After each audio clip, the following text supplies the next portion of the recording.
Subscribe to our channel by clicking the subscribe button. Click the bell button and enjoy the latest uploads from our channel. Alhamdulillahi Rabbil Alameen Wassalatu wassalamu ala Rasulihil Kareem Muhammad ibn Abdillahi al-Amin wa ala alihi wa sahbihi ajma'in. Amma ba'd. فإن الله تبارك وتعالى يقول في كتابه المجيد والفرقان الحميد أعوذ بالله من الشيطان الرجيم بسم الله الرحمن الرحيم والعصر إن الإنسان لفي خسر إلا الذين آمنوا وعملوا الصالحات وتواصوا بالحق وتواصوا بالصبر صدق الله العظيم. میرے عزیز طلبہ، نوجوان دوستوں اور ساتھیوں اور میرے دینی بھائیوں، اللہ تعالیٰ نے انسانوں کی ہدایت کے لیے اور انسانوں کی رہنمائی اور رہبری کے لیے بہت سارے انبیاء کرام بھیجے، اور اس نبیوں کا جو سلسلہ تھا وہ آخری نبی آقائے نامدار احمد مجتبیٰ محمد مصطفیٰ صلی اللہ علیہ وسلم پر ختم ہو گیا. آقا صلی اللہ علیہ وسلم کے بعد اب کوئی نبی آنے والا نہیں ہے. قیامت تک شریعت محمدی ہی لوگوں کی رہبری اور رہنمائی کا کام کرے گی. اللہ تعالیٰ نے نبی کو بھیجنے کے ساتھ ساتھ اپنے اس آخری نبی و حبیب کو ایک کتاب بھی عنایت فرمائی بذریعہ وحی، جس کو ہم اور آپ قرآن مجید کہتے ہیں. خود قرآن کریم نے اس کتاب کو قرآن مجید کہا ہے، اور اس کتاب کو دیگر بہت سارے اوصاف سے یاد کیا ہے. اب جو بھی انسان رہبری چاہتا ہے، ہدایت کے راستے پر چلنا چاہتا ہے، اللہ کی خوشنودی اور اس کی مرضی تلاش کرنا چاہتا ہے، تو ایسے ہر انسان کے لیے ضروری ہے کہ وہ اسلامی تعلیمات کے دامن میں آ جائے، اس کے سایہ تلے آ جائے. اور اسلامی تعلیمات کی جو بنیاد ہے وہ دو چیزوں پر ہے. آقا صلی اللہ علیہ وسلم نے حجۃ الوداع کے موقع سے اس کی وضاحت اچھی طرح فرما دی تھی کہ ترکت فیکم امرین لن تضلوا ما تمسکتم بہما کتاب اللہ و سنت رسولہ. اے لوگوں، میں تمہارے درمیان دو چیزیں چھوڑ کر جا رہا ہوں، ان دونوں چیزوں کو تم جب تک مضبوطی سے تھامے رہو گے تم گمراہ نہیں ہو سکتے ہو. ان میں سے پہلی چیز وہ اللہ کی کتاب ہے، قرآن کریم ہے، اور دوسری چیز آقا صلی اللہ علیہ وسلم کی احادیث مبارکہ ہے. شریعت کے بنیادی سرچشمہ اور بنیادی ماخذ کتاب و سنت ہیں، انہی سے مسائل مستنبط ہوتے ہیں، اور پھر لوگوں کے لیے اللہ تعالیٰ کی مرضیات کا پتہ چلتا ہے، اور لوگ ان دونوں کتابوں سے رہبری اور رہنمائی پاتے ہیں.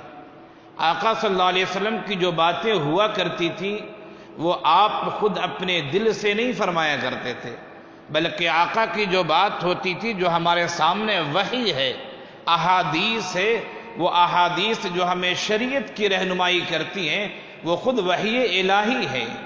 الفاظ آقا کے ہوتے تھے اور معانی اللہ تعالیٰ کے ہوتے تھے.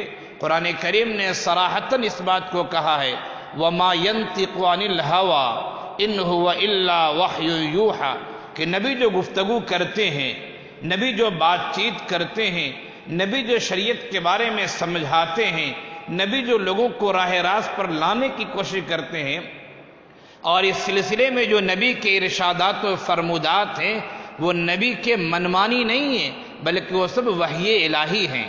وَمَا يَنْطِقُ عَنِ الْهَوَىٰ نبی اپنے خواہشات سے گفتگو نہیں کرتا ہے، نبی منمانی گفتگو نہیں کرتا ہے، بلکہ نبی جو کچھ اپنی زبان مبارک سے فرما رہا ہے اور جو لوگوں کے سامنے رہنمائی کی باتیں نبی کر رہا ہے وہ وحی الہی ہے. وما ينطق عن الهوى ان هو الا وحی یوحی، وحی الہی ہے وہ۔ تو احادیث اور احادیث سے پہلے قرآن کریم، یہ دونوں چیزیں ہمارے لیے سرچشمہ ہیں، ہماری زندگی کے رہبری کے لیے، کہا جائے کہ سارے انسانوں کے لیے اور قیامت تک کے لیے اگر کوئی ہدایت کا سرچشمہ ہے تو وہ قرآن و سنت ہے۔ سنت کا پتہ ہمیں خود قرآن سے پتہ چلتا ہے۔ قرآن کریم نے کہا وَمَا آتَاكُمُ الرَّسُولُ فَخُذُوهُ وَمَا نَهَاكُمْ عَنْهُ فَانْتَهُوا، اے لوگو رسول جو چیزیں دیں تم ان کو مضبوطی سے تھام لو، اور رسول جس چیز سے منع کریں اسے تم گریز کرو، اسے تم احتراز کرو، اسے تم بچو، اسے تم دوری اختیار کرو۔ یہ شریعت کی تعلیم ہے۔ ہمیں فی الحال جو گفتگو کرنی ہے وہ یہ کہ قرآن کریم اور احادیث دونوں سرچشم حیات ہیں، دونوں کامیابی کا ذریعہ ہیں، اور ان دونوں کا مطالعہ کیجئے، پڑھیے تو آپ کو ایسے حقائق ملیں گے اور ایسی باتیں آپ کے سامنے آئیں گی کہ آپ خود دنگ رہ جائیں گے، حیران ہو جائیں گے، خواہ وہ ماضی کی قصے ہوں، خواہ وہ عبرت اور نصیحت کی باتیں ہوں، خواہ وہ احکام شریعت سے متعلق چیزیں ہوں، یا لوگوں کے عقائد سے متعلق باتیں ہوں، یا اللہ تعالیٰ نے جو نعمتیں انسانوں کو دی ہے ان نعمتوں سے متعلق گفتگو ہوں، یا اللہ نے جو عذاب بھیجا ہے دنیا میں ان عذاب سے متعلق باتیں ہوں، یا اللہ تعالیٰ نے قرآن کریم میں جو مجادلانہ طریقہ اختیار کیا ہے، مشرکین اور کفار کے عقائد کو جو اللہ نے باطل قرار دیا ہے، یہود و نصارہ کے فکر و خیال کے اللہ نے جو تردید کی ہے، ان سب کا بیان آپ کو قرآن میں مل جائے گا، احادیث میں مل جائے گا۔ بس ضرورت اس بات کی ہے کہ ہم زندگی میں جس طرح دوسرے کاموں کے لیے موقع نکالتے ہیں، ذرا شریعت کو سمجھنے کے لیے بھی ہم موقع نکال لیں، ذرا شریعت کو پڑھنے کے لیے بھی ہم موقع نکال لیں، تو ہمیں بہت ساری چیزیں معلوم ہو جائیں گی اور بہت ساری باتوں کے انکشافات ہمارے سامنے آئیں گے۔ میری گفتگو کا موضوع یہ ہے کہ قرآن یقیناً سراپا ہدایت ہے، احادیث قرآن کی تشریح ہے، قرآن کی تفسیر ہے، قرآن کے منشا کا بیان ہے، اس میں کوئی کلام نہیں۔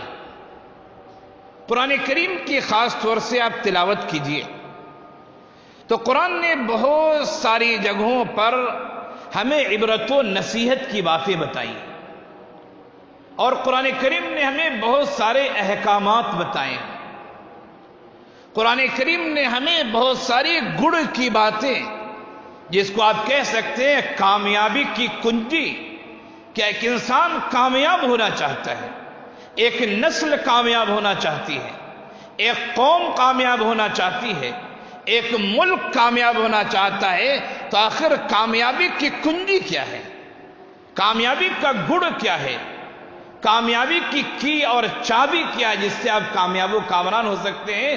قرآن نے مختلف آیتوں میں ہماری رہنمائی کی ہے، مختلف صورتوں میں رہنمائی کی ہے۔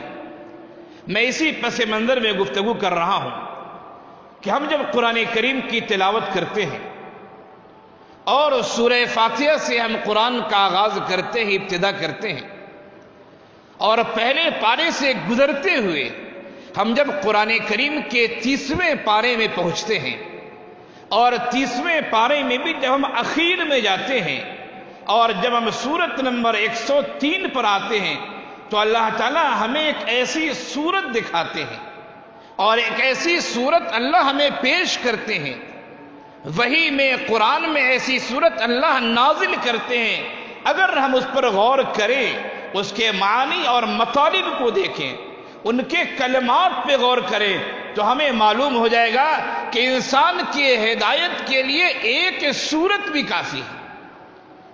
اور میں نہیں کہہ رہا ہوں، میں تو بہت چھوٹا موٹا آدمی ہوں، حضرت امام شافعی علیہ الرحمہ نے فرمایا ہے، تفسیر ابن کثیر میں علامہ ابن کثیر نے اس بات کو لکھا ہے، اور بہت سارے مفسرین نے اسے بیان کیا ہے۔ حضرت امام شافعی علیہ الرحمہ نے فرمایا لو تدبر الناس هذه السورة لو تدبر الناس هذه السورة لوسعتهم، اگر لوگ صرف اس ایک سورت پر غور کریں، ایک صورت پہ انسان تدبر سے کام لے، غور و فکر سے کام لے، سمجھ سے کام لے، اپنے عقل کو متوجہ کرے، اپنے ذہن و دماغ کو متوجہ کرے صرف ایک صورت کی جانب، لوسعتہ، وہ صورت انسان کی کامیابی کے لیے کافی ہے۔ قرآن کی دوسری آیتیں پڑھیے، تلاوت کیجئے، ثواب ملے گا، معلومات ہوگی، اللہ کی مرضیات کا علم ہوگا، اللہ کے مامورات اور منہیات سے واقف ہوں گے۔ لیکن انسان کی ہدایت کے لیے، جس کو میں نے بتایا کہ کامیابی کی کنجی اگر معلوم کی جائے کہ کامیابی کی کنجی کیا ہے، حضرت امام شافعی رحمہ نے فرمایا کہ ایک صورت انسان کی کامیابی کے لیے کافی ہے، اور وہ کامیابی کی کنجی ہے۔ لو تدبر الناس هذه السورة لوسعتهم، لوگ اگر اس صورت میں غور و فکر کریں تو انسانوں کی ہدایت کے لیے صورت کافی ہو جائے گی۔ وہ کون سی صورت ہے؟ وہ صورت وہ ہے جس کی میں نے ابھی اپنے خطبے میں اس کی تلاوت کی ہے۔ اما پارہ کے یعنی قرآن کے 30ویں پارے کے سورت نمبر 103 جو سورہ عصر ہے، اس کو حضرت امام شافعی رحمہ نے فرمایا کہ انسانوں کی ہدایت کے لیے کافی ہے۔ والعصر ان الانسان لفی خسر الا الذین آمنوا وعملوا الصالحات وتواصوا بالحق وتواصوا بالصبر۔ صرف 3 آیت ہے اس میں، صرف 3 آیت۔ پہلی آیت والعصر، زمانے کی قسم، شب و روز کی قسم، گردش لیل و نہار کی قسم۔ ایک آیت ان الانسان لفی خسر، یقیناً جان لو، اس میں کوئی دو رائے نہیں ہے، اس میں کوئی اختلاف کی گنجائش نہیں ہے، اس میں کوئی شک و شبہ کی راہ نہیں ہے، جان لو اچھی طرح ان الانسان لفی خسر، سارے انسان نقصان اور خسارے میں ہیں۔ 2 آیت مکمل ہو گئی۔ تیسری آیت میں اللہ نے 4 نکاتی بات پیش کی ہیں۔ الا الذین آمنوا، نمبر 1 ایمان کی بات کہی ہے، الا الذین آمنوا وعملوا الصالحات وتواصوا بالحق وتواصوا بالصبر، 4 باتیں اللہ نے پیش فرمائی۔ ان 4 باتوں کو جو تھام لے گا، فرمایا کہ وہ کامیاب ہو جائے گا۔ اللہ نے قرآن کریم میں متعدد الفاظ سے قسمیں کھائی ہیں، متعدد چیزوں کی قسمیں کھائی ہیں، لیکن اللہ کو اپنی بات باوزن کرنے کے لیے قسم کھانے کی ضرورت نہیں ہے۔ اللہ خود اتنا بڑا ہے، خود اس کی شان و شوکت ایسی ہے کہ اللہ کو اپنی بات مؤکد کرنے کے لیے قسم کی کوئی ضرورت نہیں، لیکن اللہ نے قسم کھائی ہے۔ کیوں؟ اللہ نے کہا کہ زمانے سے پوچھ لو، تاریخ پڑھ لو، ہسٹری سے واقفیت حاصل کر لو، اتہاس دیکھ لو، گردش لیل و نہار گواہ ہیں اس بات پر۔ تم تاریخ پڑھو، تم جانو گے کہ لوگوں کو کیا فائدہ اور کیا نقصانات ہوئے۔ اکثر مفسرین کی رائے یہ کہ والعصر سے مراد زمانے کی قسم اللہ نے کھائی ہے، کہ زمانے کی قسم، اور لوگوں کو متنبہ کیا ہے، متوجہ کیا اللہ نے کہ تم زمانے سے معلوم کرو، تاریخ پڑھو، اقوام و ملل کی تاریخ پڑھو، ادیان و مذاہب کی اتہاس پڑھو، تمہیں پتہ چلے گا کہ کون کامیاب ہوا ہے اور کون ناکام ہوا ہے، کن لوگوں پر اللہ کا عذاب آیا ہے اور کن لوگوں کو اللہ نے امن و سکون کی زندگی عنایت فرمائی ہے۔ کون لوگ ایسے ہوئے ہیں جنہیں منہ کی کھانی پڑی ہے، اور کون لوگ ایسے ہوئے ہیں جو دنیا میں بھی اور آخرت میں سرخرو ہوئے ہیں۔ تاریخ پڑھ لو، گردش لیل و نہار پر نگاہ ڈال لو، ایک نظر دوڑاؤ، تمہیں سب پتہ چل جائے گا۔ بعض مفسرین کا کہنا ہے کہ والعصر سے مراد نماز عصر کی اللہ نے قسم کھائی ہے، چونکہ عصر کا جو وقت ہوتا ہے وہ لوگوں کے کاروبار کے ختم ہونے کا وقت ہوتا ہے، حساب و کتاب کرنے کا وقت ہوتا ہے، وہ وقت لوگوں کا گھر لوٹنے کا ہوتا ہے۔ آپ یہ سوچیں گے کہ آج کے سماج میں تو عصر کے وقت لوگ گھر سے نکلتے ہیں، 11-12 بجے مارکیٹ سے لوگ واپس آتے ہیں، عصر کی وقت کہاں لوگ گھر آتے ہیں؟ یہ اس زمانے کی بات ہے جس زمانے میں بجلیاں نہیں تھی، جس زمانے میں لوگ کاروبار راتوں میں نہیں دنوں میں کیا کرتے تھے، جس زمانے میں لوگ سورج ڈوبنے سے پہلے اپنے گھر آ جانے کی کوشش کیا کرتے تھے۔ قرآن کریم نے اس پس منظر میں گفتگو کی ہے اور نماز عصر کی قسم کھائی ہے، جیسا کہ بعض مفسرین کی رائے ہے۔ خیر، اللہ نے قسم جس چیز کی بھی کھائی ہو، اللہ کی طرف سے یہ بات کہی جا رہی ہے کہ زمانہ گواہ ہے، تم معلوم کر لو، دیکھ لو، پڑھ لو، سمجھ لو۔ بات کیا کہی جا رہی ہے؟ فرمایا ان الانسان لفی خسر، سارے انسان، کسی ملک کا رہنے والا ہو، کسی دیش کا رہنے والا ہو، کسی قوم اور کسی قبیلے سے تعلق رکھتے ہو، وہ مالدار ہو یا غریب ہو، وہ گورا ہو یا کالا ہو، وہ پڑھا لکھا ہو یا ان پڑھ ہو، وہ سرکاری جاب کرتا ہو یا پرائیویٹ جاب کرتا ہو، وہ کاشتکار ہو یا کوئی عہد و منصب والا ہو، تمام انسان نقصان اور خسارے میں ہیں۔ اور یہ بات قرآن کی ہے، یہ بات ہماری اور آپ کی نہیں ہے، یہ بات اس قرآن کی ہے جس قرآن کا ایک ایک لفظ ہی نہیں، ایک ایک حرف سچا ہے۔ یہ بات اس قرآن کی ہے جو خالق کون و مکان کی کتاب ہے۔ یہ بات اس قرآن کی ہے جو قرآن اللہ رب العزت کی کتاب ہے، جس قرآن میں شک و شبے کی کوئی گنجائش نہیں ہے۔ ذالک الکتاب لا ریب فیہ، یہ وہ کتاب ہے جس میں شک کی گنجائش نہیں ہے۔ شک کرنے والا بیمار ہوگا، وہ شک کر سکتا ہے، صحیح عقل و خرد والا شک نہیں کر سکتا ہے۔ آپ کہیں گے لوگ شک کرتے ہیں، میں کہوں گا ان کی عقل بیمار ہے، وہ مریضانہ ذہن لے کر قرآن کو دیکھتے اور پڑھتے ہیں۔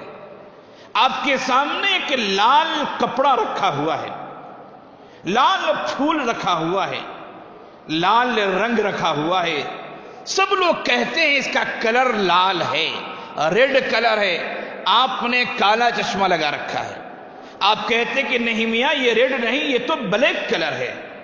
لوگ کہیں گے دیوانہ ہو گیا ہے، لوگ کہیں گے میاں ذرا چشمہ اتار کر دیکھو لال ہے یا کالا ہے، پتہ چلے گا۔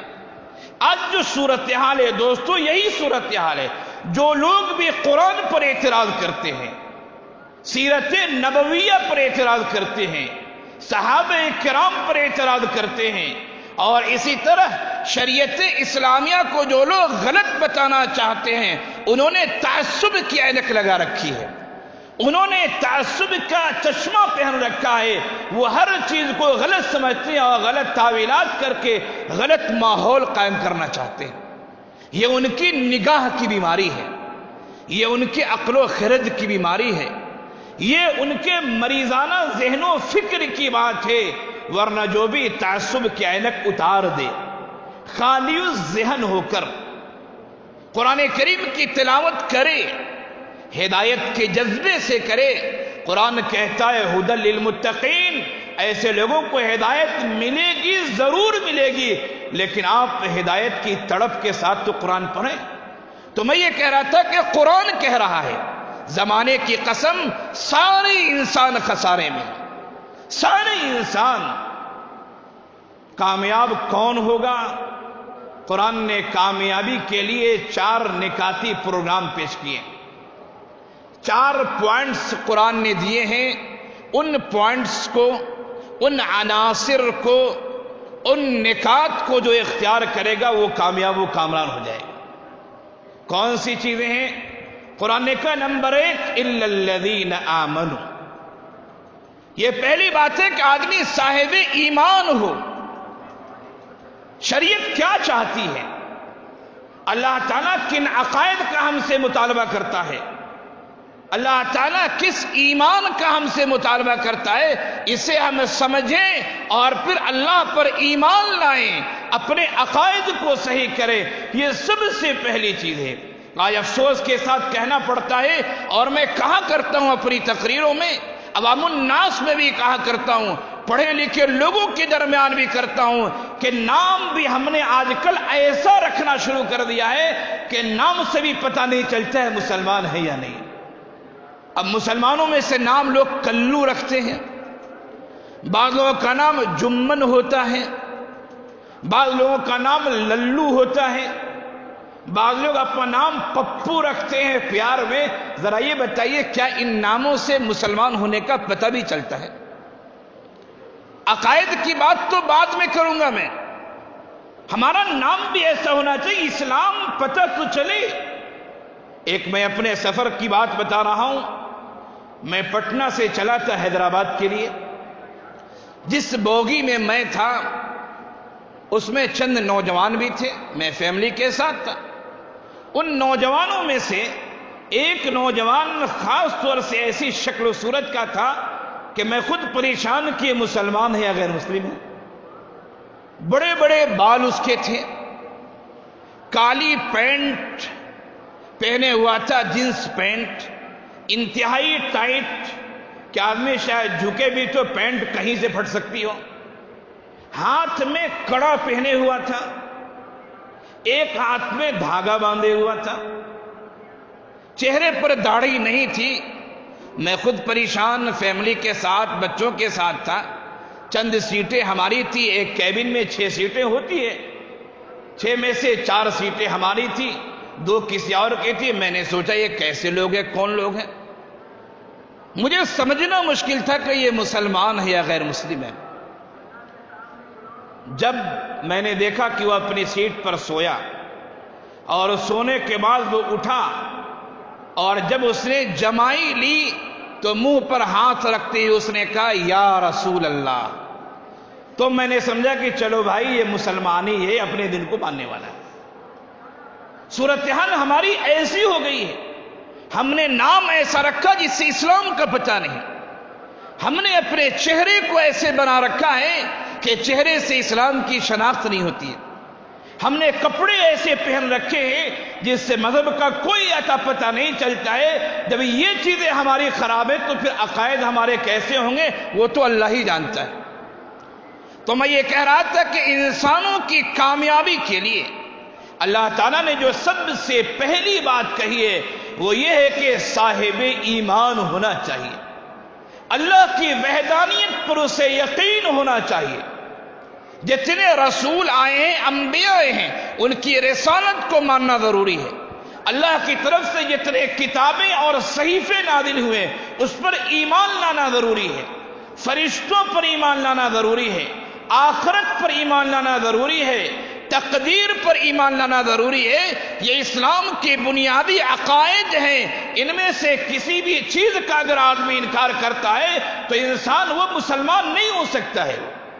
اور ان چیزوں کے علاوہ بھی جس کو ضروریات دین کہا گیا ہے، جو پڑھے لکھے طلبہ ہیں اور خاص طور سے اونچے درجے کے طلبہ ہیں وہ اسے اچھی طرح سمجھ سکتے ہیں کہ جو ضروریات دین ہیں ان کو بھی صحیح سمجھنا ضروری ہے۔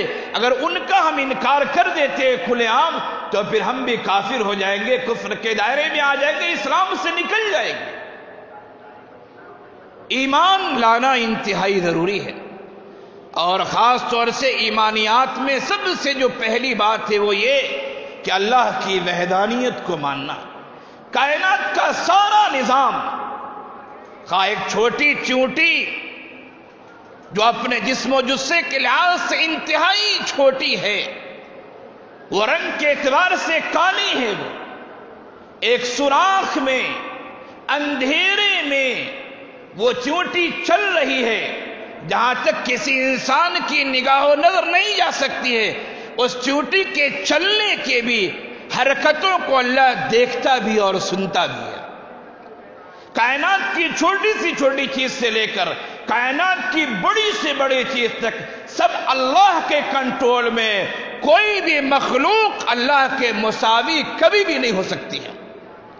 اولیاء اللہ کی ولایت اپنی جگہ، بزرگان دین کی بزرگیت اپنی جگہ، عالموں کی کرامت اپنی جگہ، سب باتیں اپنی جگہ، لیکن ساری دنیا مخلوق ہے، خالق کون و مکان ایک ذات ہے جسے ہم اللہ کے نام سے یاد کرتے ہیں۔ اللہ کے برابر کوئی ذات نہیں ہو سکتی ہے، نہ انبیاء اور نہ رسول اور نہ اولیاء کی ذات ہو سکتی ہے۔ اللہ خالق ہے، ساری کائنات اللہ کی محتاج ہیں۔ ہم مخلوق میں پھر درجات ہیں۔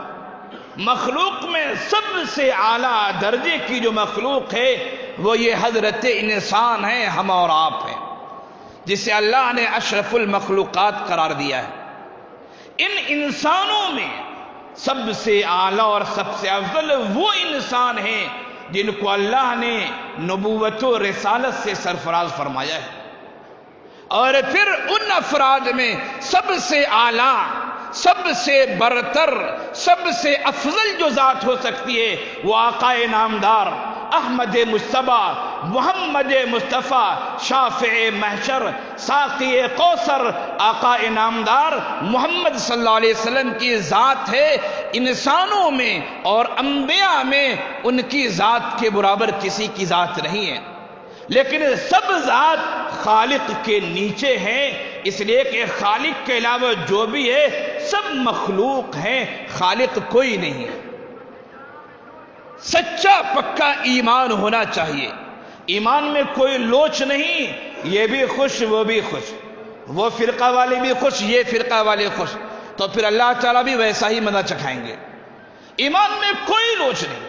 حدیث قدسی ہے، آقا صلی اللہ علیہ وسلم کا ارشاد ہے، اللہ تعالیٰ نے ارشاد فرمایا قیامت کے دن اگر میرے پاس کوئی ایسا بندہ آتا ہے جس نے اتنے گناہ کیے ہوں کہ اس کے گناہ کو زمین پر بچھا دیا جائے، پوری زمین گناہ سے بھر جائے، اگر اس کے گناہ کو جمع کیا جائے اور لمبائی میں جمع کیا جائے، اس کے گناہ آسمان تک پہنچ جائیں، اللہ کا ارشاد ہے حدیث قدسی میں اگر میں چاہوں تو اسے معاف کر سکتا ہوں، لیکن شرط یہ ہے کہ اس نے شرک نہ کیا ہو، اللہ کی وحدانیت میں کسی کو شریک نہ کیا ہو۔ شرک کیا ہے؟ شرک یہ کہ اللہ کی ذات میں، غور سے سمجھیے، اچھی طرح سنیے اور یہ بات دوسرے مسلمانوں تک پہنچائیے، جو نام کے تو مسلمان ہیں، نمازی بھی ہے، لیکن ان کا عقیدہ صحیح نہیں ہے۔ شرک کیا ہے؟ اللہ کی ذات میں یا اللہ کی صفات میں کسی کو بھی اللہ کے برابر سمجھنا۔ آپ یہ سمجھتے ہیں جس طرح اللہ ہماری ہر حرکتوں کو دیکھ رہا ہے، اللہ کی مخلوق میں سے بھی فلاں میری حرکتوں سے واقف ہے۔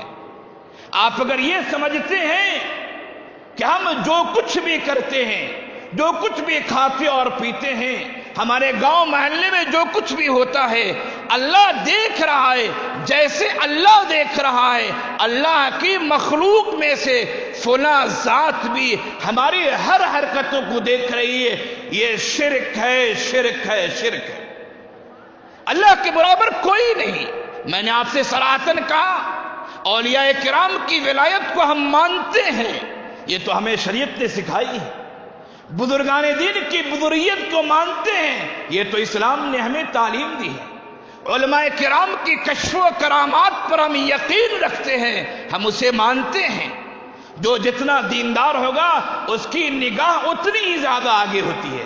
آقا نے فرمایا اتقوا فراست المؤمن فإنه ينظر بنور اللہ، مومن کی فراست ایمانی سے ڈرو، مومن کی جو نگاہ ہوتی ہے وہ اللہ کی نگاہ سے دیکھا کرتا ہے۔ وہ فإنه ينظر بنور اللہ، اللہ کی طرف سے اسے خاص ملکہ ہوتا ہے، تقوی و طہارت کی وجہ سے وہ اس سے دیکھا کرتا ہے۔ جو بات عام آدمی کی سمجھ میں نہیں آ سکتی ہے وہ کامل ایمان والے مومن کامل کی نظر میں وہ بات اور اس کے ذہن و دماغ میں سمجھ میں آ سکتی ہے۔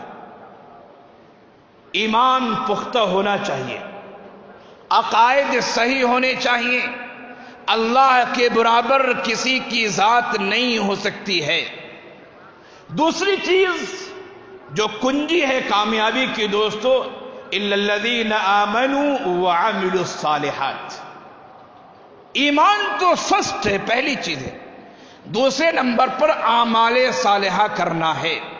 اعمال صالحہ میں سب سے پہلے ان چیزوں کی بات آئے گی جو فرائض ہیں، جن چیزوں کو اللہ نے فرض کیا ہے، اور پھر ان چیزوں کی بات آئے گی جو حقوق اور جو باتیں اللہ نے ہم سے وابستہ کر رکھی ہیں، اور پھر اسی طرح دیگر چیزیں جو خیر کے کام ہیں، چاہے اس کے درجات الگ الگ ہوں۔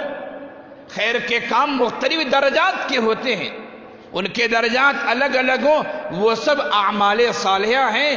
ہمیں اپنے آپ کو اعمال صالحہ سے مزین کرنا ہے۔ عمل صالح میں سے کسی بھی کام کو آپ حقیر نہ سمجھیں۔ اللہ کے رسول صلی اللہ علیہ وسلم نے فرمایا، بس اوقات ایک کام کو انسان انتہائی معمولی سمجھتا ہے، ثواب کا کام ہے لیکن انسان معمولی سمجھتا ہے، اور وہ کام وہ کرتا ہے، خیر کا کام ہے کرتا ہے لیکن معمولی سمجھتا ہے۔ آقا فرماتے ہیں کہ اسی کام کی وجہ سے اس کے درجات اتنے بلند ہو جاتے ہیں کہ وہ تصور بھی نہیں کر سکتا ہے۔ اور پھر فرمایا کہ ایک کام ہے جو برا ہے لیکن انسان اسے معمولی برا سمجھتا ہے، یہ کون سا برا کام ہے، اور اسے کر ڈالتا ہے، لیکن اس کے نتائج انتہائی سنگین ہوتے ہیں۔ اس برائی کی وجہ سے انسان جہنم کے ایسے گڑھے میں پہنچ سکتا ہے کہ اسے 40 سال 50 سال تک ڈالا جائے تو جہنم کے گڑھے میں گرتا ہوا چلا جائے گا۔ کسی بھی نیک کام کو حقیر نہ سمجھیے، اور کسی بھی غلط کام کو معمولی نہ سمجھیے۔ برائی برائی ہوتی ہے، اچھائی اچھائی ہوتی ہے، اچھائیوں کے بھی درجات ہیں، برائیوں کے بھی درجات ہیں۔ ایمان کے بعد کامیابی کی جو دوسری کنجی اللہ نے بتائی ہے وہ یہ ہے کہ اعمال صالحہ اختیار کیا جائے۔ تیسری چیز یہ مانا کہ وَتَوَاصَوْا بِالْحَقِّ، حق کی تلقین کی جائے۔ ہم نیک ہیں، بہت نیک ہیں، لیکن ہماری آل و اولاد کو نماز سے شریعت سے مطلب ہی نہیں۔ ہم بہت نیک ہیں، ہمارے گھر کا ماحول دیندارانہ نہیں ہے۔ ایک صاحب ایمان کے لیے یہ چیز زیب نہیں دیتی ہے۔ ایک صاحب ایمان کی ذمہ داری ہے کہ وہ دین کے معاملے میں جس طرح وہ خود دیندار ہے، اپنے گھرانے کو بھی دین سمجھائے، اپنے اڑوس پڑوس میں بھی دین کی باتیں کرے، اپنے گاؤں محلے کے لوگوں تک بھی یہ پہنچائے۔ اور اس سے آگے بڑھ کے کہتا ہوں، اگر اللہ نے وسائل اور ذرائع دیے تو ساری دنیا میں آپ حق کی تلقین کیجئے، حق کا بول بالا کیجئے۔ یہ تو وسائل کی بات ہے، کسی کے پاس ہر طرح کے وسائل اللہ نے دیے، کسی کے پاس کم وسائل دیے۔ جتنے وسائل جن کے پاس ہیں، قیامت کے دن اسی انداز میں اس سے پوچھ گچھ ہوگی۔ آقا نے فرمایا کہ جو غریب مسلمان ہوں گے لیکن نیک ہوں گے، وہ امیروں کے مقابلے میں تقریباً 500 سال پہلے جنت میں چلے جائیں گے۔ امیر بھی جنت میں جائیں گے لیکن مال دیا تھا اللہ نے نا، حساب و کتاب میں تاخیر ہوگی، جواب دینا پڑے گا، کہاں سے کمایا اور کہاں خرچ کیا، کہاں سے مال کمایا کہاں خرچ کیا، حساب کتاب دینا پڑے گا، وقت لگے گا۔ ایک غریب آدمی ہے، اس کے پاس مال ہی تھوڑا تھا، جھٹ پٹ اس کا حساب ہوگا، جنت میں چلا جائے گا۔ تو اگر وسائل زیادہ اللہ نے دیے ہیں، مال و دولت زیادہ دیا ہے تو اللہ پوچھے گا بھی زیادہ، اور اگر اللہ نے وسائل کم دیے ہیں، پوچھ گچھ بھی کم ہوگی۔ وَتَوَاصَوْا بِالْحَقِّ، حق پر خود عمل کیجئے اور حق کی تلقین کرتے رہیے، دوسروں کو سمجھاتے رہیے، دین کو پھیلاتے رہیے اپنے اپنے وسائل کے مطابق۔ اور پھر فرمایا وَتَوَاصَوْا بِالصَّبْرِ، صبر کی بھی تلقین کیجئے۔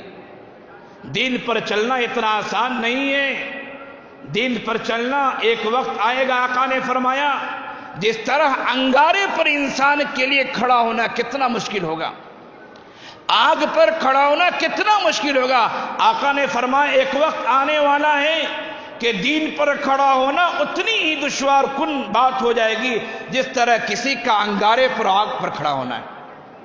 جب دینی بات آپ سمجھائیں گے تو لوگ آپ کی مخالفت کریں گے، کوئی ملا کا نام دے گا، کوئی کہے گا بہت دیندار بنتے ہو، کوئی کہے گا دیکھو حضرت کب سے صوفی بن گئے ہیں، کوئی کچھ کہے گا، کوئی کچھ کہے گا، لیکن صبر کیجئے، برداشت کیجئے۔ آپ کو کہا جا رہا ہے ہمارے آقا صلی اللہ علیہ وسلم کو تو دین کی وجہ سے آپ کی بیٹیوں کو طلاق دے دیا گیا تھا، آپ کی بیٹی کو چھوڑ دیا گیا دین کی وجہ سے۔ آقا صلی اللہ علیہ وسلم کے پاؤں مبارک دین کی وجہ سے لہو لہان ہو گئے تھے، خون کی وجہ سے جوتے اس طرح چپک گئے تھے پاؤں میں کہ جوتیوں کو نکالنا مشکل ہو رہا تھا۔ آپ نے تو کوڑے اور کرکٹ کو بھی برداشت کیا، آپ کے راستے میں تو کانٹے بچھائے گئے۔ لوگوں یاد رکھنا، جب ایمان لے آؤ گے، اعمال صالحہ کرو گے، حق کی تلقین کرو گے، وتواصوا بالصبر، صبر کے دامن کو مضبوطی سے تھامے رہنا۔ یہ دین جو ہے یہ پھولوں کی برسات نہیں ہے، یہ کانٹوں کی وادیاں ہیں، اس پر چلنا کوئی اتنا آسان نہیں ہے۔ اللہ نے ہمیں دین کی دولت سے مالا مال کیا ہے، ہمیں چاہیے کہ ہم اس کی حفاظت کریں، کلی طور سے حفاظت کریں۔ اور کامیابی کی جو 4 نکاتی باتیں اللہ نے ارشاد فرمائی ہیں، نمبر 1 صاحب ایمان ہونا، نمبر 2 اسی کے ساتھ ساتھ اعمال صالحہ سے متصف ہونا، نمبر 3 حق کی تلقین کرنا، خود بھی عمل کرنا، دوسروں کو بھی سمجھانا، نمبر 4 صبر کی بھی تلقین کرنا، صبر کے دامن کو ہاتھ سے نہ چھوڑنا۔ یہ 4 نکاتی پروگرام ہیں۔ ساری دنیا میں سے جو بھی آدمی ان 4 نکاتی پروگرام کو، ان 4 پوائنٹس کو اختیار کر لے گا، قرآن کہتا ہے وہ کامیاب و کامران ہے۔ والعصر، زمانے کی قسم، ان الانسان لفی خسر، یقیناً سارے انسان نقصان میں ہیں، سارے انسان خسارے میں ہیں، الا الذین آمنوا، سوائے ان لوگوں کے جو ایمان لائے، وعملوا الصالحات، نیک اعمال کیے، وتواصوا بالحق، حق کی تلقین کرتے رہے، وتواصوا بالصبر، اور صبر کی تلقین کرتے رہے، یہ کامیاب و کامران ہو جائیں گے۔ آخرت کی کامیابی تو یقینی ہے، انشاءاللہ دنیا میں بھی ہم کامیاب ہوں گے۔ دین کو مضبوطی سے تھامے رہیں، دنیا آخرت دونوں جہان میں ہم کامیاب ہوں گے۔ اللہ تعالی ہم تمام مسلمانوں کو، بلکہ یہ کہا جائے کہ مسلمان ہی نہیں، سارے انسانوں کو، اللہ تعالیٰ سارے انسانوں کو ان 4 پوائنٹس کی بات سمجھنے کی، عمل کرنے کی توفیق عطا فرما دے۔ انسان کی کامیابی کے لیے کافی ہے۔ حضرت امام شافعی علیہ الرحمہ کے اس جملے کو پھر میں دہراتا ہوں جس جملے کو میں نے تقریر کے شروع میں کہا تھا۔ انہوں نے فرمایا، لو تدبر الناس هذه السورہ لوسعتهم، اگر لوگ قرآن کی اس صورت میں سورہ عصر میں اگر لوگ قرآن کی اس صورت میں غور و فکر کریں، تدبر سے کام لیں، عقل سے کام لیں، سمجھ سے کام لیں، لوسعتهم، تو انسان کی کامیابی کے لیے یہ ایک صورت ہی کافی ہو جائے گی اور وہ ہدایت پالے گا، راہ راست پر آ جائے گا۔ اللہ تعالی ہم سب کو کہنے سننے سے زیادہ عمل کی توفیق عنایت فرمائے۔ وآخر دعوانا ان الحمدللہ رب العالمین۔ قل جاء الحق وزهق الباطل إن الباطل كان